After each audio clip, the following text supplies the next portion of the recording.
ঢাকা যাত্রাবাড়ী থেকে জাকারিয়া নামে এক ব্যক্তির অপহরণের ঘটনায় ডিবির উদ্ধার ও অস্ত্র সহ অপহরণকারীদের গ্রেফতার বিষয়ে প্রেস ব্রিফিং করেছে ঢাকা মেট্রোপলিটন পুলিশ। সন্ধ্যায় ডিএমপি কার্যালয়ে প্রেস ব্রিফিং করেন লালবাগ ও ওয়ারী এলাকার ডিসি রেজাউল করিম। এ সময় তিনি বলেন, ভিকটিম জাকারিয়া পটুয়াখালীর পায়রা বন্দরের সাব কনস্ট্রাক্টর হিসেবে কাজ করতেন। শুক্রবার রাতে যাত্রাবাড়ী এলাকা থেকে কবির নামে এক ব্যক্তি তাকে অপহরণ করেন। এ ঘটনায় জাকারিয়ার স্ত্রী অভিযোগ করলে পুলিশ অভিযান শুরু করে। পরে পল্টনের একটি বাসা থেকে জাকারিয়াকে উদ্ধার করে পুলিশ। এ সময় অস্ত্র সহ 6 জনকে আটক করা হয়, তবে মূল হোতা কবিরকে আটক করা যায়নি। পল্টনে একটি বাসায় ওর অফিস আছে কবিরের, সেটি আমি একটু যদি বলি যে 36 পুরানা পল্টন হোসেন ভবন, এটির 4th তলায় কবিরের একটা প্রিন্টিংয়ের অফিস আছে।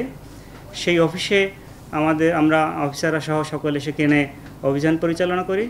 সেখান থেকে আমরা ভিকটিমকে উদ্ধার করতে সক্ষম হই অক্ষত অবস্থায়। তাকে মারধর করে তারা, এবং ওই রুম থেকেই আমরা আরও 6 জনকে যারা অপহরণের সাথে সরাসরি জড়িত তাদেরকে আমরা গ্রেপ্তার করতে সক্ষম হই। ঘরটি আমরা তল্লাশি করি। তল্লাশির এক পর্যায়ে কবির যে টেবিলটা ব্যবহার করত তার ড্রয়ার খুলে আমরা 2টি বিদেশি পিস্তল, 18 রাউন্ড গুলি এবং 4টি ম্যাগজিন সেখানে পাই।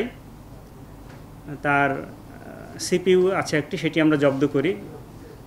যতটুকু আমরা এ পর্যন্ত তথ্য যে সেটি বড় অপহরণকারী চক্রের সাথে জড়িত।